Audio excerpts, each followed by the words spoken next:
All right, what is up, guys, and welcome back to the channel. Thank you for tuning in to the live stream. Thank you for watching Nwadei MMA, where I give you my thoughts, but more importantly, ask for you guys' thoughts. So, guys, today we're gonna be talking about Bellator versus PFL, champs versus champs. It's taking place tomorrow, and there's a couple of updates because some fights fell out. There's a couple of matchups that are actually very interesting, and I'm trying to pick and choose whether I should watch this card over UFC Mexico City. To be honest, I don't think it's that much of a competition because I feel like the Bellator PFL champ versus champs is a bigger card, definitely, and I don't know how they're making a profit. So, getting right into it. By the way, leave your questions in the live stream chat or in the Q&A section, and I'm gonna get to those at the end of the video. First, I'm gonna go through the Bellator versus PFL recap or preview, and then I'm gonna lead into my picks and predictions for UFC Mexico City, and I'll answer your questions all at the end, and we could go ahead and beg the question, have a conversation, and things like that. But in order to get right into this, I am gonna go ahead and let's go ahead and pull up the PFL versus Bellator card. Again, thank you guys for tuning in to the channel. Ooh.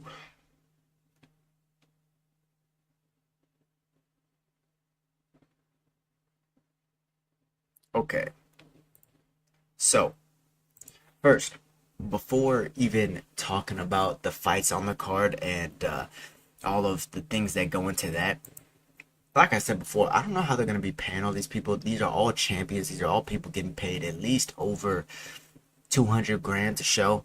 I would assume that all of them are making a lot of money.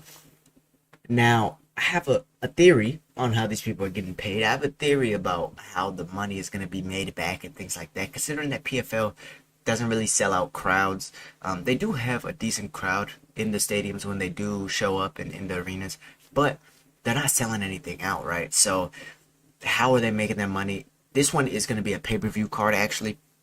Not only that, but they also have Saudi Arabia behind them. So we know what Riyadh season's doing. We know that they're pretty much buying all of sports. It's crazy the things that they're doing in soccer, and not only soccer, but now in boxing and in MMA as well. Right here, you can see that the zone CEO said that we're delighted to once again partner with the Kingdom of Saudi Arabia for the PFL Champions vs. Champions event. PFL is one of the most exciting and innovative sports brands around. What else? Yeah, so pretty much we know how they're getting their money, and Saudi Arabia's pockets are very deep. So I don't think that the fighters have anything to be concerned about. Matter of fact, I think this is really good for the fighters. I think this is really good for MMA in general. And talking about how the PFL matches up with the UFC card tonight, I mean, I don't know how you can watch the UFC card over this, right? But if we're trying to watch it at the same time, there's a couple of things that we can do in order to watch it for free, if you know what I mean. You know what I'm saying? But talking about the card, so we have Renan Ferreira versus Ryan Bader for the main event, heavyweight champion versus heavyweight champion. Renan Ferreira actually just came off of fighting a grappler in Goltsov, I believe. Let's go ahead and look at the bracket of last year. So Renan Ferreira fought Denis Goltsov, who was like a minus 300 favorite, or at least minus 200 favorite. The guy's a grappler. Was supposed to have good hands and things like that. And Renan Ferreira he defended the grappling a little bit. And then as soon as he stung him, man, when heavyweights touch you, it's just a different feeling, right? So Renan Ferreira from there then went on and cut out Francis Ngannou. He said, fuck Ryan Bader. I don't even care about him, really. But but things don't really happen like that. Francis Ngannou is scheduled to be fighting Anthony Joshua. They actually just had the press conference. Let me know if y'all want me to react to that press conference. I still haven't watched it yet, so we could watch it together for the first time. You know how I love you guys, right? But yeah, they said that the winner of this fight between Renan Ferreira and Ryan Bader will fight Francis Ngannou for his first fight in the PFL. Now, this could go one of two ways. I'm not even talking about the fight anymore, but the fight after this. Either this is going to be a ginormous fight because Francis Ngannou is going to be fighting in MMA again after beating Tyson Fury and Anthony Joshua, or he's going to get hurt in this Joshua fight, and it's still gonna be exciting for us MMA fans, but it just won't be as big. It'll hurt the PFL stock just a little bit because of who Francis Ngannou is. But getting into the news, right? So we have Renan Ferreira versus Ryan Bader. That's the main event, right? And Sanganai versus Johnny Ebelum. That's a really, really good fight. Since the PFL actually didn't have a middleweight division, and Sanganai was fighting at light heavyweight, that's where he was able to actually win the championship over Josh Silveria, Conan Silveria's son. Very, very good jiu-jitsu practitioner. However, Impa just put on a masterclass for 5 rounds. I mean, it really wasn't even competitive. And yeah, he looks really good. I mean, he's 5-0 since getting knocked out by Joaquin Buckley. To be honest, I don't know why the UFC cut him. I think they lost a masterpiece in cutting this guy. But I mean, it is what it is. I think if he goes ahead and finishes out his contract with the PFL, beats Johnny Eblen, I mean, I don't know how you don't sign this guy to the UFC. Or even if he doesn't get signed to the UFC, I don't know how that's not a star already in the PFL. At least through the people, the hardcore MMA fans who actually watch the local promotions and things like that, right? I'm just checking to see if we have... Okay. So, continuing on. There's a couple of things that happened. So we still have Ray Cooper, Jason Jackson, and Vadim Nekov, and Yoel Romero, and all these people are still fighting. But some of the title fights are off, such as Patricio Pitbull. He was supposed to be facing off actually against Jesus Pinedo. However, and I was very excited for this one because Pinedo, he showed throughout that entire tournament how dominant he really can be and how good he really can be. Pitbull's getting older, and we almost could see like a little bit of a changing of the guard a little bit, right? But that got canceled, and Gabriel Braga was then set to step in against Patricio Pitbull, but then I think Gabriel Braga pulled out again, and now Patricio Pitbull will not be fighting this weekend at PFL versus Bellator pay-per-view show. So, of course, that sucks.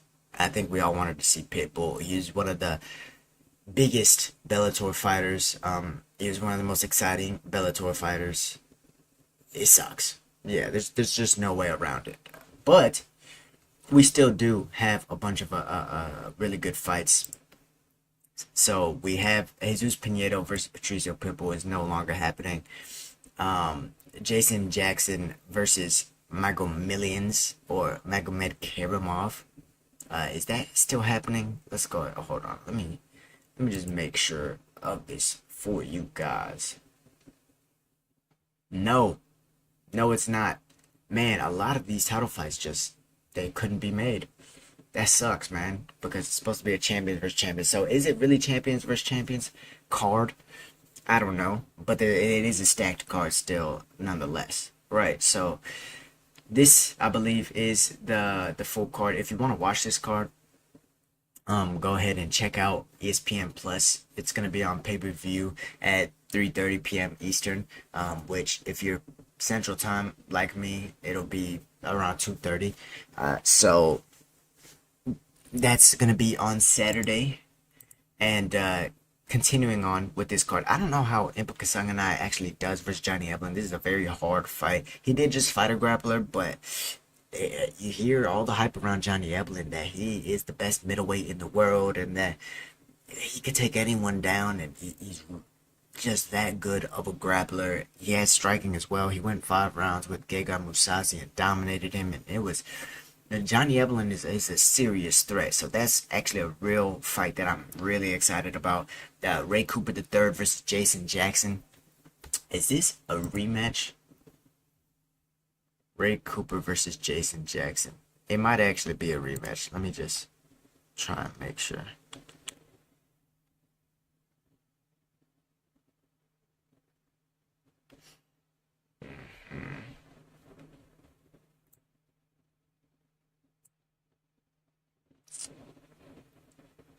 Uh,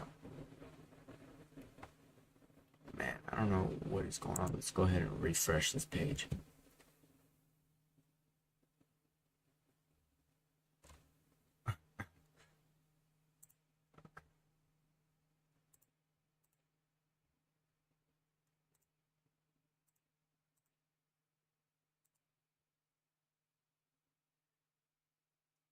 Yeah, alright, our computer's fucking up. Well, alright, how about we do this?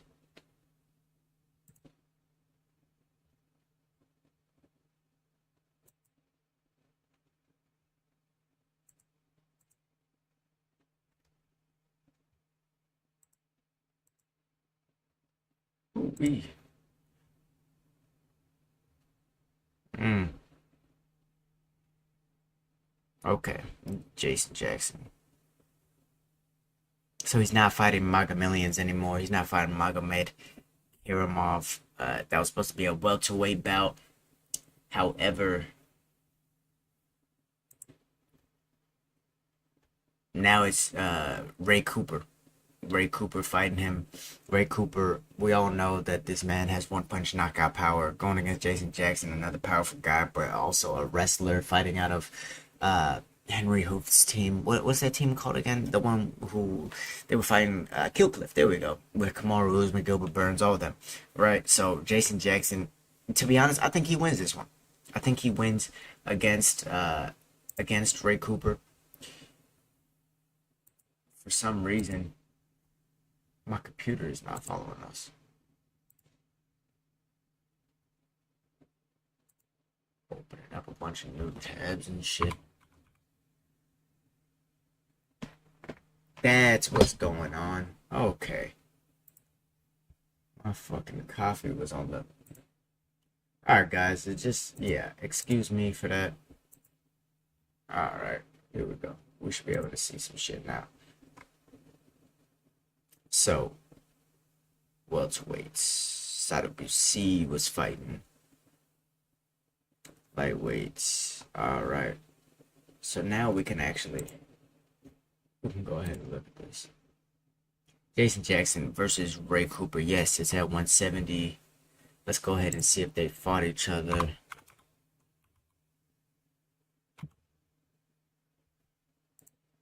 Because I remember a similar fight to this. I remember seeing a similar fight to this. They have not fought each other. But Jason Jackson actually, damn man, he's look at the names that he's fought. Look at the streak that he's on. Jason Jackson is on a hell of a streak. I mean, fighting Jordan Mean, Benson Henderson, Neiman Gracie, Paul Daly, Douglas Lima. Holy shit, man. Amasov. This was actually a very big upset. Yaroslav Amasov was supposed to be the next big thing, and yeah, Jason Jackson was able to put him away. Ray Cooper, who did he fight last? Derek Brunson, right? That's right. Derek Brunson kind of just took him down. Yeah, so that's kind of how I see that one going. I see that one kind of going the same way as the Derek Brunson one. Bruno Capoloza versus Vadim Nemkov. I'm taking Vadim Nemkov. He's just a monster. This one is at heavyweight though, oddly enough, because Vadim Nemkov is a 205er. Man, I gotta tell you, their website, PFL's website, it could be a lot better. Yeah, Saudi Arabia needs to invest in that, maybe. Maybe that's what we'll be needing, huh?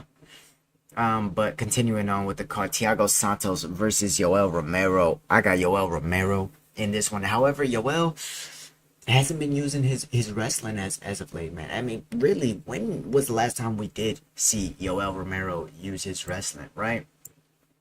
I mean, I'm not tripping, am I? Yoel Romero. Let's go ahead and check this out. We all know the viral video of him barking and shit in Bellator.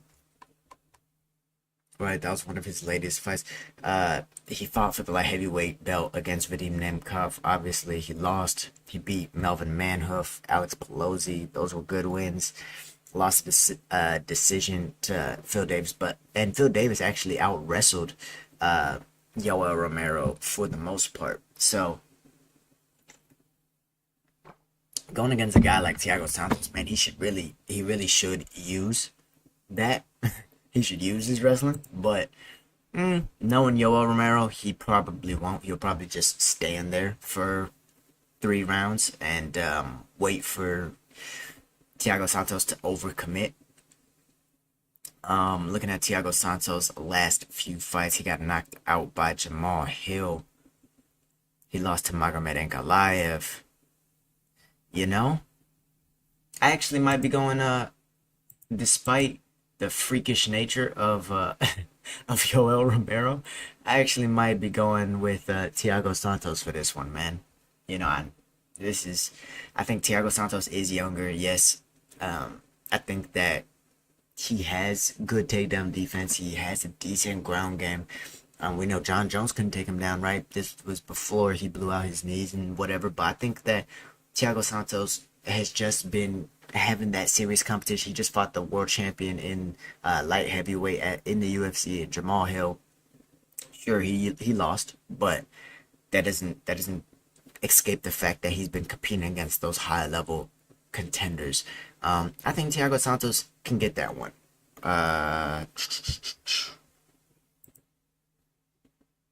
Yeah, because this is Thiago Santos' PFL debut. All right, moving on to Clay Collard versus AJ McKee. This is gonna be a fun fight. This is a fun fight. I got AJ McKee on this one.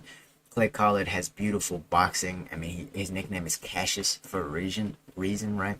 Clashes Clay Collard versus AJ McKee. I think AJ McKee's probably gonna be shooting a good amount of takedowns, try and get this one down to the ground and smother the boxing of Clay Collard. If not, he also has really good kicks. AJ McKee does. He's very crafty, and I think he's one of those young contenders who's in his prime, right? Or champions, should I say. He also competed in another cross promotional fight against Ryzen's champion.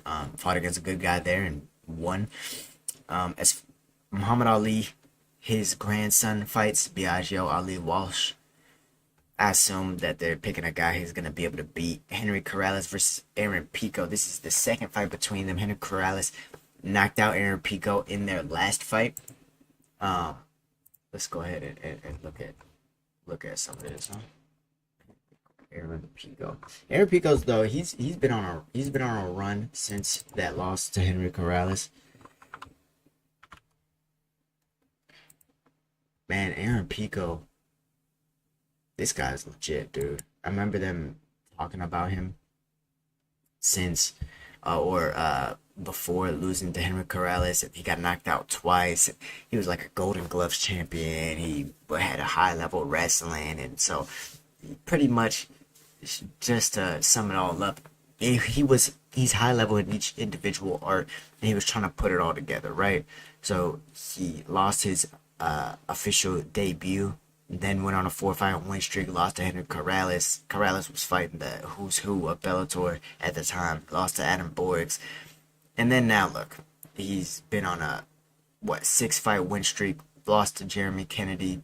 That was when his shoulder actually came out, so it wasn't really that much of a loss. Beat Pedro Carvalho. That's a good win. This is gonna be an interesting one, man. This is gonna be an interesting one because Henry Corrales, he just lost to Kakamaka. Okay. Yeah. That should be interesting. Solely because it is a rematch. Claressa Shields also makes her debut on this undercard as well. Claressa Shields, man, she came into the PFL really throwing them things. I mean, you can see just the difference. She's obviously the best boxer of all time in women's history, but you can see the difference in the way she throws her punches. I mean, boxers, when they throw their punches, even in MMA, they really commit to them, right? So they're open for the takedown, but if you get hit by one of them in those 4 ounce gloves, you're probably going to bed, right? So that's the difference. I want to see how her grappling improved. She had okay defensive grappling for the amount of time she had been training. As far as like, cause she was working out of Jackson Wink, right? So I'm interested to see how far along she's come. So this has been the preview for PFL versus Bellator, the champions versus champions. Now let's go ahead and get into UFC Mexico City, shall we? Because this is a really good card.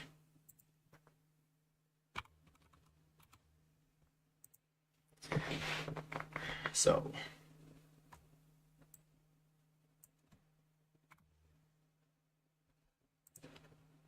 so getting into UFC Mexico City, headlined by Brandon Moreno versus Brandon Roy Val. Battle of the Brandons. Both have 7 losses. Brandon Moreno has 21 victories. Brandon Roy Val has 15. So Moreno is the more experienced fighter, even though Brandon Roy Val is a year older.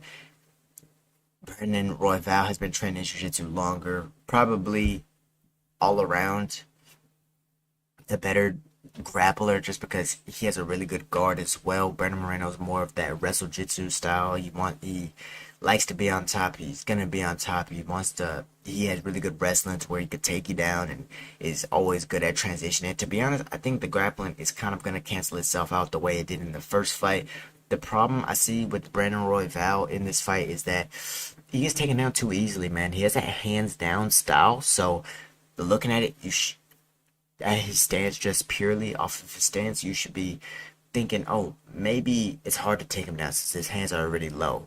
But at the same time, um, his hands end up coming up, which then allows for the takedown. I think, to be honest, he's too hittable for his style. He comes forward, he has a lot of volume, a lot of fast combinations, and he can put a pace up on you. But the fact that he comes forward with his hands down isn't a recipe that I like. And then the fact that he's constantly overcommitting and is able to be taken down and is turning his back sometimes is another thing I don't like. So I'm gonna take the more composed fighter, I think, in Brandon Moreno. They already fought before, and to be honest, it was a very close fight until Brandon Royval's shoulder came out of the socket. So I'm very interested to see how that one's gonna go. But if I had to choose, man, I'm choosing Brandon Moreno. Yair Rodriguez versus Brian Ortega. If you have not already, go ahead and watch the Ultimate Breakdown. I dropped that one about yesterday or maybe 2 days ago. Now, Brian Ortega's coming off of the layoff, his injury. Yair Rodriguez coming off the loss to Alexander Volkanovski. And man, you know, the way the first fight went, I think Yair is going to capitalize on the boxing exchanges a little bit more. I think in order for Brian Ortega to really win this one, he's going to have to continue that forward pressure. He's probably going to get hit. But I say riding the kicks, try and get into that clinch, drive him to the cage like you were. But instead of just looking for one takedown on the cage, you gotta chain takedowns together, man. You gotta chain takedowns together, and hopefully, in the meaning of doing so, while Yair starts sprawling and stuff, you'll be able to get time his level change for a snap down or something like that in order to get that guillotine. Because we know Brian Ortega can submit you as long as he has a hold on you, right? As far as who wins that fight, man, I'm going T City. I'm such a big fan. I'm a really big fan of Yair Rodriguez too. But I think T City did make the right adjustments. I think he has been growing in the right areas. I just think that he hadn't gotten to show it just because of the injuries, right? So I think if Brian Ortega could get past the first round without taking too much damage, I can see him getting this one done. I mean, let's not forget, he's the comeback king. Yair Rodriguez he's a savage as well, man. Who y'all got for that one? Daniel Zellhuber versus Francisco Prado. I'm gonna go with Daniel Zellhuber. I remember watching this guy striking. I don't know too much about Francisco Prado, but Zellhuber's striking was legitimate. Raul Rosas Jr. versus Ricky Turcios. I'm gonna go Ricky Turcios. You know, I like the hype behind Raul. He's young. I think that he has really good grappling, jiu-jitsu, wrestling. I haven't seen too much of his striking, although he seemed more composed in his last outing. I just think his best bet is taking someone down, right? That's where he's strongest. Ricky's gonna test out his striking a lot. Ricky all has the kind of awkward striking that's gonna really test the composure of Raul Rosas, being a 19-year-old kid or 18-year-old kid, right? However, taking Ricky Tercios down isn't really a good idea. He has a black belt in jiu-jitsu, training out of the Gracie Baja Woodlands, right over there with Moreno and Alex Morono. My bad. Uh, so big age gap, big reach gap for Ricky. That should be an interesting one. Yasmin Yargui, I have her as the favorite over Sam Hughes. She's a nasty, nasty girl. And I mean that in the least sexual way possible. Manuel Torres versus Chris Duncan. Man, this is a good fight. I remember seeing Chris Duncan fight before. Okay,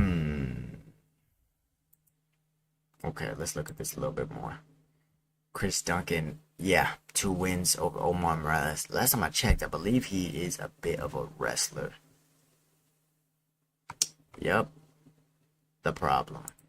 Chris Duncan. Manuel Torres is coming off of knockout win over Nicholas Mata. Let's go ahead and see a little bit more from him. His 2 losses have been by submission.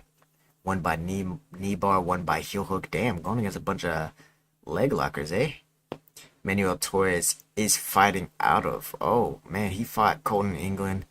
Knocked him out. This is a guy from Fury FC. So that's a good win on his record. I know Colton's a legitimate guy, legitimate fighter.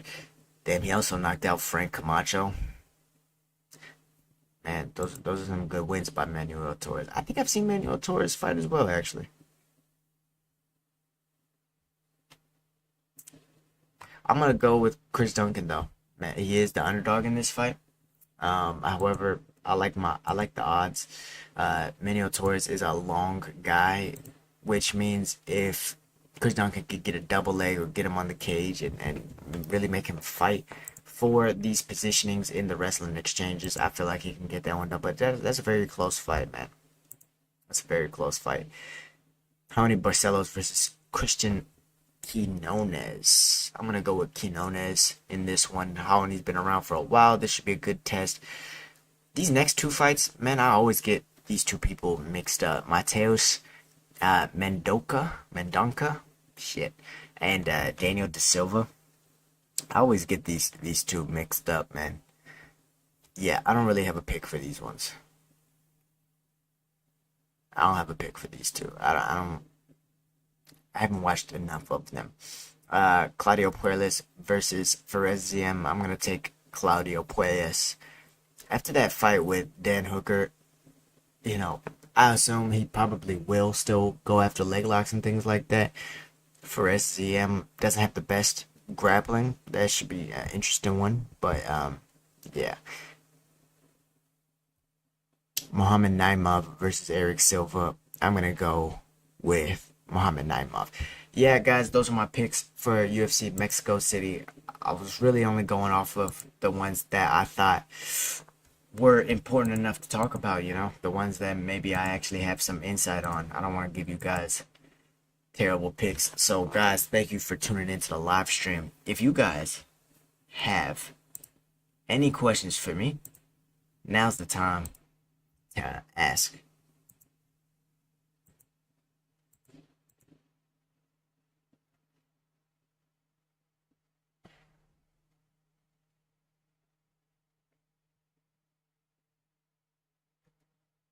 Because, man, I'll tell you.